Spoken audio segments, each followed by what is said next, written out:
최근 갯바위에서 낚시객들이 추락해 다치는 사고가 잇따르고 있습니다. 갯바위의 울퉁불퉁한 표면과 미끄러운 이끼 탓도 있지만 가장 큰 문제는 낚시객들의 안전 불감증입니다. 지난해부터 이어진 부동산 시장 한파가 계속되고 있습니다. 2024년 달라진 부동산 정책과 경남 지역 부동산 시장 전망을 이슈앤피플에서 짚어봅니다. 빅데이터를 통해 우리 지역의 이슈를 살펴봅니다. 연발연시 경남에서 가장 많은 관심을 받은 지역 이슈는 조선업과 교육특구, 의료였습니다. 3일 새벽 양산시 호계동의 한 금속 가공 공장에서 불이 났습니다. 불은 1시간 50여 분 만에 꺼졌고 다행히 인명피해는 없었습니다.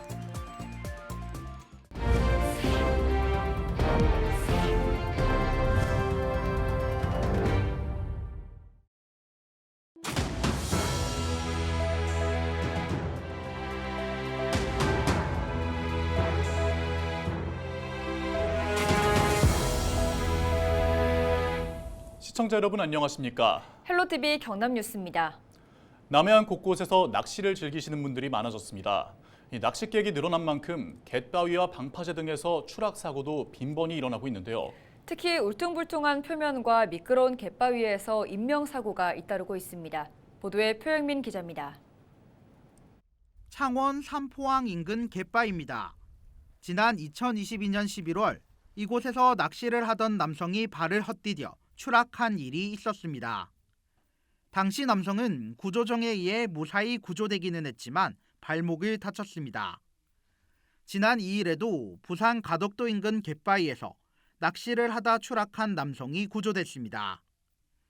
갯바위는 대부분 절벽에 있고 바다와 가까워 추락과 입수 등의 사고 위험이 곳곳에 도사리고 있습니다. 걸어서 이동이 가능한 갯바위의 경우 울퉁불퉁하고 날카로운 갯바위의 표면을 주의해야 합니다. 갯바위에 끼어 있는 미끄러운 이끼도 사고 위험을 높이는 요인 중 하나입니다. 하지만 가장 큰 문제는 낚시객들의 안전 불감증입니다. 구명조끼 착용이 의무인 해상과 달리 갯바위는 육지로 분류돼 구명조끼를 입지 않더라도 처벌을 할 수 없기 때문입니다. 실제 안전수칙을 무시한 결과는 치명적입니다. 창원해양경찰서 관할에서 최근 3년간 9건의 갯바위 사고가 발생해 4명이 목숨을 잃었습니다. 안전 불감증으로 인해서 사람들이 너무 과신하고 낚시를 즐기기 때문인데요. 그로 인해서 방지를 하기 위해서는 구명조끼를 착용하고 혼자 활동하는 것보다 단체로 활동을 하는 것이 가장 안전하다고 생각합니다. 해경은 갯바위 사고 예방을 위한 홍보 활동을 펼치며 해안가와 갯바위 순찰을 강화할 예정입니다. 헬로티비 뉴스 표영민입니다. 부산에서 발생한 더불어민주당 이재명 대표 습격 사건 수사가 본격화하고 있습니다. 경찰은 현장에서 체포된 60대 김모 씨의 정확한 범행 동기를 알아내기 위해 수사력을 집중하고 있는데요. 특히 김 씨가 범행에 사용한 흉기를 변형시킨 점에 주목하고 있습니다. 보도에 김한식 기자입니다. 경찰이 더불어민주당 이재명 대표를 흉기로 찌른 60대 김모 씨를 수사본부가 꾸려진 부산경찰청으로 이송합니다. 김 씨는 이 대표를 왜 습격했는지 묻는 기자의 질문에 아무런 답변도 하지 않습니다. 이재명 대표 왜 공격했습니까? 범행은 언제부터 계획하셨는지 말씀해 주시겠어요? 민주당 당원이신가요? 부산경찰청 수사본부는 김 씨를 상대로 범행 동기와 흉기 구매 과정, 그리고 범행 현장까지의 이동 경로 등에 대해 집중 수사를 벌였습니다. 경찰은 현재까지 이번 사건을 김 씨의 단독 범행으로 보고 있습니다. 범행에 사용된 흉기는 인터넷을 통해 구입한 등산용 칼로 확인됐습니다. 경찰 조사 결과 김 씨는 구입한 흉기의 손잡이를 제거한 뒤 그 자리에 테이프 등을 감은 것으로 드러났습니다. 김 씨의 범행이 우발적이 아닌 계획 범죄에 무게가 실리는 대목입니다. 피의자가 사용한 흉기는 총 길이 18cm, 날 길이 13cm의 칼로서 인터넷을 통해 구입한 것이라고 진술하고 있습니다. 범행 전 김 씨의 행적도 의문을 낳고 있습니다. 김 씨는 범행 하루 전인 지난 1일 오전 충남에서 KTX를 타고 부산역에 도착한 것으로 나타났습니다. 그리고 울산으로 이동한 뒤 같은 날 다시 부산역으로 돌아온 것으로 조사됐습니다. 경찰은 김 씨의 휴대전화를 확보한 만큼 통화 내역과 인터넷 검색 이력 등 포렌식을 통해 정확한 행적을 파악하는 데 주력하고 있습니다. 또 정확한 범행 동기와 당적 파악에도 수사력을 집중하고 있습니다. 헬로티비 뉴스 김한식입니다. 빅데이터를 통해 우리 지역의 이슈를 살펴보는 시간입니다. 최근 한 주 동안 가장 많은 관심을 받은 지역 이슈는 무엇이었을까요? 권정수 기자가 전해드립니다. 장기 불황에 빠졌던 조선업 경기 전반이 회복세를 보이면서 연말 경남의 관심사는 단연 경제였습니다. 가장 많이 검색된 키워드는 경남 조선산업의 중심인 거제. 이런 관심은 새해 조선업, 기능사, 노동자랑 검색으로 그대로 나타났습니다. 지난해 3분기 조선 3사 모두 흑자를 기록한 조선업은 이후 실적 상승이 계속되면서 올해는 연간 흑자 전망까지 나오고 있습니다. 여기에 거제는 전국에서 유일하게 고용 위기 지역이 6개월 연장된 상황. 경남도와 거제시도 디지털 전환으로 조선업 초격차를 확보하겠다는 제도야 계획을 속속 내놓으면서 새해가 시작된 경남에선 조선업에 대한 기대감도 나날이 커지고 있습니다. 새해 빼놓을 수 없는 관심사 중 하나인 교육. 역시 두 번째 키워드는 교육이 차지했습니다. 연관 검색어는 대학, 거창, 공교육, 시범, 특구. 무엇보다 작은 군이지만 교육도시로 이름난 거창 검색이 눈에 띕니다. 바로 거창군이 지역 협력체를 만들어 정부의 교육발전 특구 시범지역 공모에 나섰기 때문입니다. 교육발전 특구는 지역에서 질 높은 교육을 받을 수 있도록 관련 규제를 풀고 예산을 지원하는 사업. 지역 인재들이 지역 대학에 다니고 일자리를 잡아 지역에 거주할 수 있도록 공교육을 강화하고 다양한 사업을 벌이게 됩니다. 오는 3월 발표되는 특구 지역. 교육으로 인구를 유입해 지역 소멸 위기를 극복하려는 거창의 노력이 어떤 결실을 맺을지 주목됩니다. 경남을 달군 마지막 키워드는 대학교입니다. 연관 검색어는 병원, 보건, 의료, 인력, 전략으로 지역에 대한 이슈를 나타냈습니다. 지난해 지역의료 불균형 해소와 의대 정원 확대, 의대 신설을 놓고 어느 해보다 뜨거웠던 경남. 연말까지 지방 의료 인력 부족에 따른 건강권 확보의 어려움과 지역 필수 의료에 대한 필요성 논의가 이어지면서 관심도 더욱 집중됐습니다. 정부의 의대 증원 정책 발표에 지역 의료 현실이 표출된 가운데 의료 관련 화두는 올해도 이어질 것으로 보입니다. 지금까지 빅데이터로 보는 경남 이슈였습니다.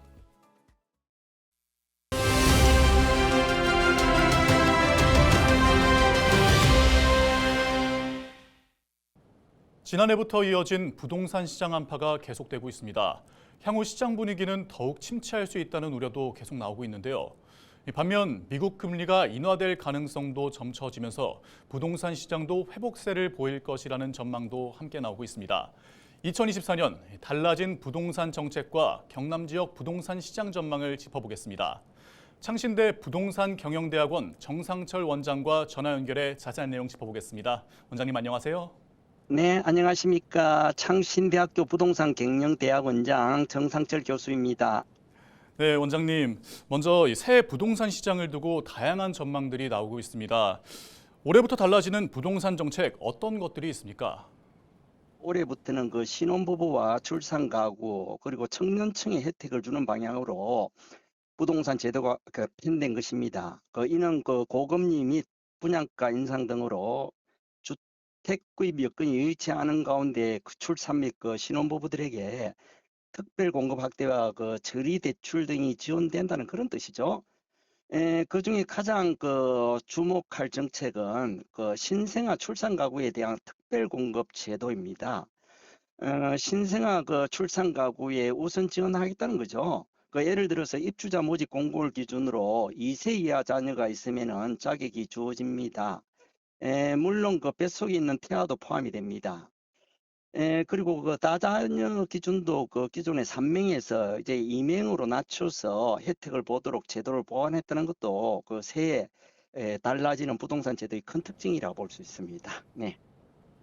네, 이 창원 지역을 살펴보면 입주가 시작되는 새 아파트들도 있고 또 창원 지역 도시정비 정책도 바뀌었는데요. 이 부동산 시장에는 영향이 있을까요? 네, 그렇습니다. 지난해부터 고금리의 찬바람이 불던 부동산 시장은 좀처럼 거래가 되지 않고 아직 침체 국면에 있으면서 한편으론 새로 분양하는 아파트도 있고 지금 입주가 시작되는 아파트들도 있습니다. 그리고 최근 창원시가 발표한 배후도시 지구단위 계획 정비안과 오는 4월 시행될 예정인 노후 계획도시 특별정비법에 따라서 창원 부동산에 대한 기대 심리가 상당히 이렇게 올라갈 것으로 보입니다. 그동안 창원은 계획도시라는 이름 아래 50년 전에 이게 설계되고 지어진 주택들이 아직도 그대로 있어서 타 지역 대비 도시 경쟁이 떨어진다는 지적을 받아왔는데 앞으로 이런 특별법 등을 이렇게 통해서 창원의 도시 경쟁력이 좀 더 동력을 얻을 것으로 이렇게 보입니다. 예. 네, 현재 부동산 시장 전망이 좋지 않은데요. 올해 부동산 시장 전망은 어떻게 보십니까? 작년에 이어서 부동산 시장의 찬바람이 계속 이렇게 불고 있는 상태라고 하겠습니다. 올해는 금리 인하 가능성과 총선 등의 변수가 있어서 경기 회복의 기대와 불안이 공존하는 양상이 벌어질 것으로 이렇게 보입니다. 고금리에 따른 투자 심리 위축하고 인구 감소 등의 요인으로 부동산 시장의 침체는 당분간 이어질 것으로 이렇게 보입니다. 만약 하반기 금리가 떨어진다면은 부동산 거래가 늘고 집값도 올라갈 수 있는 여진이 그런 여지가 충분히 있다고 봅니다. 따라서 지금의 가장 큰 변수는 금리라고 볼 수 있죠. 최근 들어서 올해는 금리 인하 시기가 앞당겨질 것이다라는 기대가 확산되고는 있지만 당장 큰 폭의 금리 인하는 없을 것이기 때문에 부동산 경기가 당장 이렇게 회복될 가능성은 낮다고 이렇게 봅니다. 네, 오늘 말씀 여기까지 듣겠습니다. 원장님 감사합니다. 네, 고맙습니다. 지금까지 창신대 부동산 경영대학원 정상철 원장과 이야기 나눴습니다.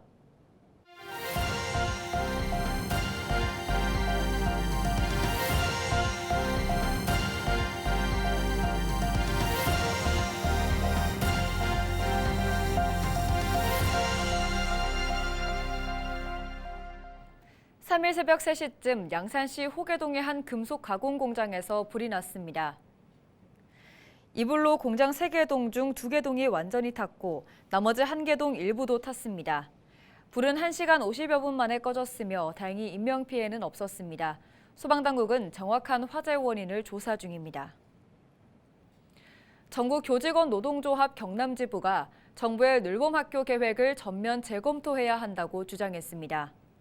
전교조 경남지부는 3일 경남도 교육청 브리핑룸에서 기자회견을 열고 정부 정책으로 경남에서 곧 시행될 늘봄학교의 전담 인력을 학교에 배치하겠다는 계획을 철회해야 한다고 말했습니다.